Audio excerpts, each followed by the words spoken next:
I'm going to read now from the Gospel of Jesus Christ according to John.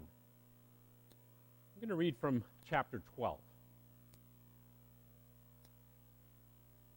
6 days before the Passover, Jesus came to Bethany, where Lazarus lived, whom Jesus had raised from the dead. Here, a dinner was given in Jesus' honor. Martha served, while Lazarus was among those reclining at the table with him. Then Mary took about a pint of pure nard, an expensive perfume, and poured it on Jesus' feet and wiped his feet with her hair. And the house was filled with the fragrance of the perfume. But one of his disciples, Judas Iscariot, who was later to betray him, objected. Why wasn't this perfume sold and the money given to the poor? It was worth a year's wages. He did not say this because he cared about the poor, but because he was a thief. As keeper of the money bag, he used to help himself to whatever was put into it. Leave her alone, Jesus replied. It was intended that she should save this perfume for the day of my burial. You will always have the poor among you, but you will not always have me.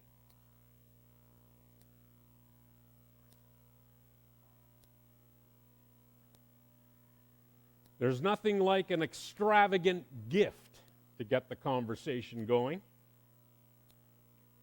Just wait until Glenn Gorick, our treasurer, announces that he's received a large donation to the church, and see how the atmosphere in the room changes.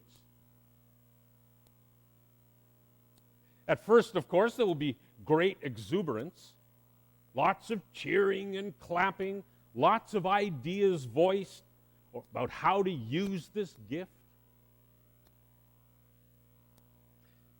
However, after the excitement begins to fade, suspicions may form around the donor's reasons for giving.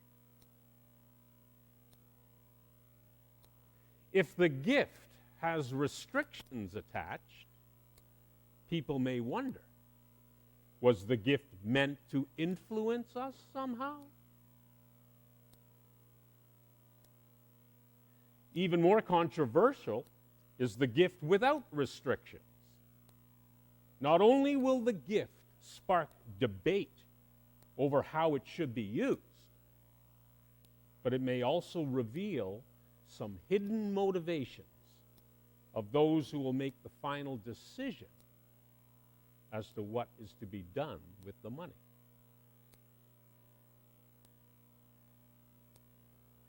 That's what's happening in our gospel story. As Mary anoints Jesus with this costly perfume, it is Judas who is exposed.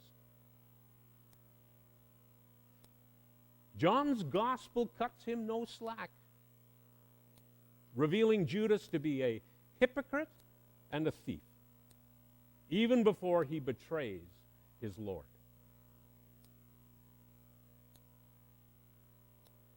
Extravagant gifts can sure make us think. As I mentioned, a gift may provoke suspicion about motives. Some people say that generosity stabs at the very heart of complacency.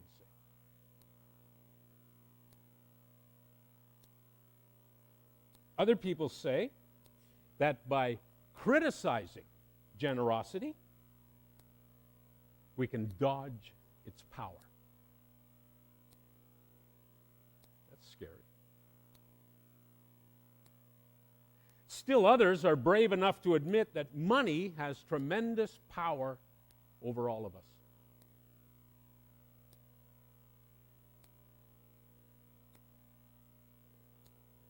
Mary anoints Jesus with costly perfume, worth a year's wages.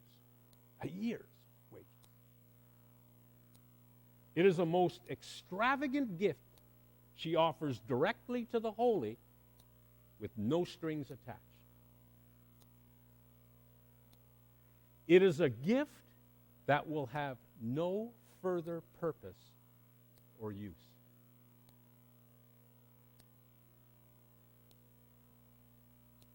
The gift is like this.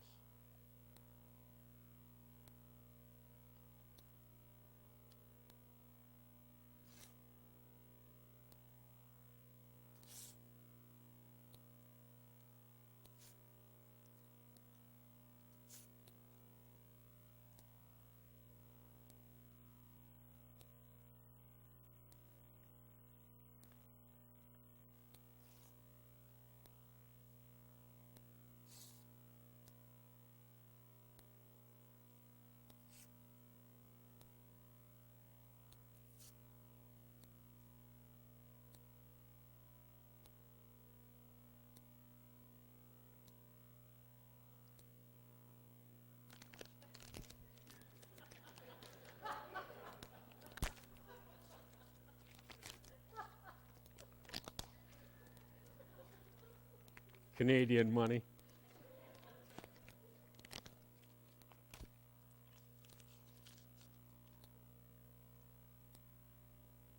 That's what the gift is like. And what Mary is saying is, Lord, I offer this gift to you and to you alone.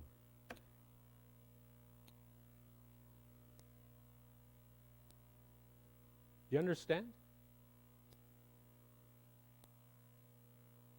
I just offered a gift directly to God. And as such, it ceased to be useful to the rest of us. It has no further purpose or use.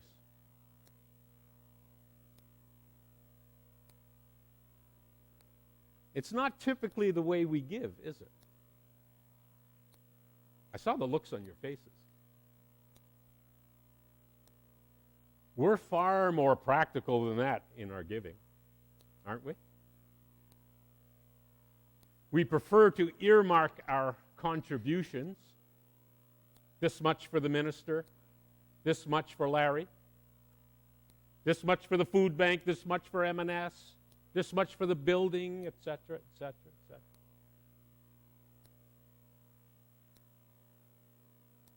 Some major donors to the church may give for the impact of the gift, for their name on a plaque, perhaps, or for the tax deduction they'll receive. To some extent, we all want to direct our givings. But a true gift cannot be controlled. Am I right? A true gift cannot be controlled. A woman named Mary wasted expensive perfume on Jesus. Wasted it. All we can do is speculate as to her reasons. We do not know. No doubt she felt gratitude toward Jesus for having restored her brother Lazarus to life. I imagine there's a bit of that involved. And with Jesus having done so, any student of the Gospel of John would know that the plot against Jesus would now have been set in motion.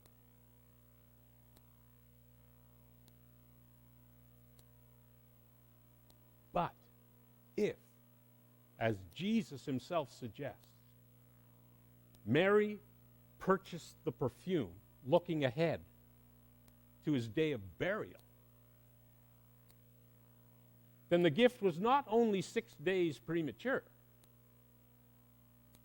but it would be totally unnecessary after his resurrection.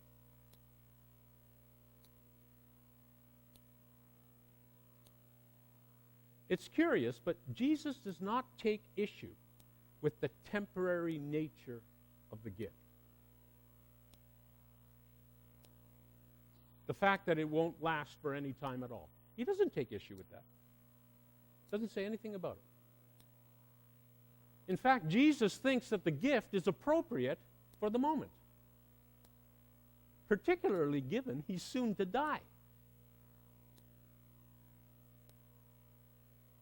And Jesus is gracious enough to receive Mary's gift with gratitude.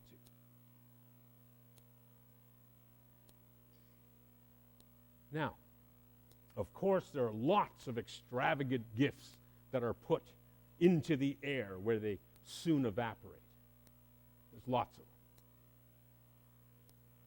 A church choir, for example, labors, and I mean labors, to get the anthem right, especially the bass section. 3 minutes later, it's gone. How many hours does Larry practice during the week for that anthem? 3 minutes, and it's gone. A teacher prepares a lesson, delivers a lesson, and ever so soon after, the class is dismissed.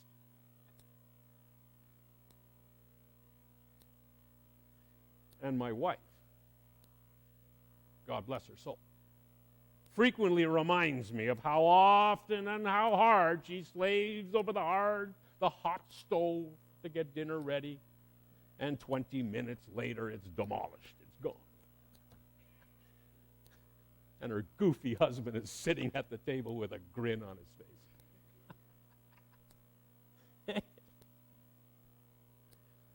Family members mourning the loss of a loved one, right? They provide large flower arrangements, as temporary as they are, to mark their loss and to honor the one who has passed.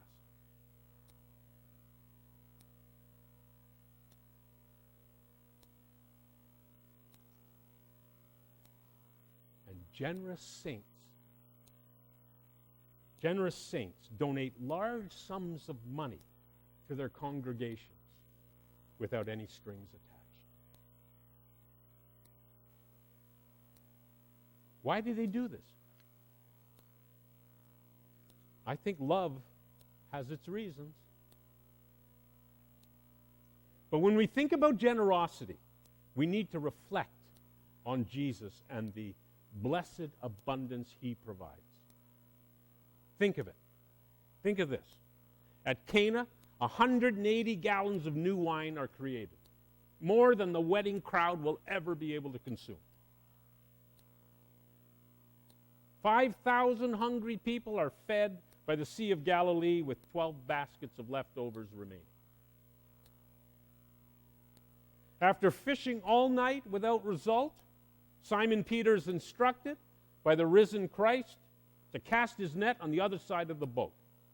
And almost immediately, 153 jumping fish land in the boat.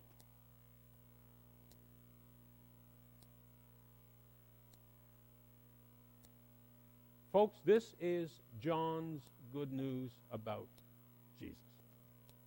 There it is.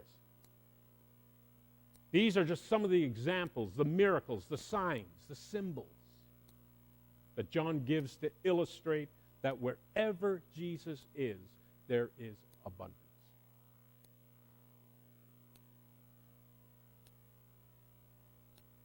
And as Mary generously anoints him, Jesus tells her critics to leave her alone. Generosity breeds generosity, it seems. Judas can criticize Mary till the cows come home for what she's done. But the story exposes his hypocrisy. Either we love generously or we do not. Either we are already engaged in providing for the poor, or we are secretly hoarding what otherwise might be shared. So, I think much of modern religion focuses only on what is useful, practical, and cost-effective. And when resources are slim, such as they are for most churches today, then to some degree we must be frugal. Yes, I agree. But when it comes to the life of faith, we may discover that our hearts are diminished if the budget is our first, only, and primary concern.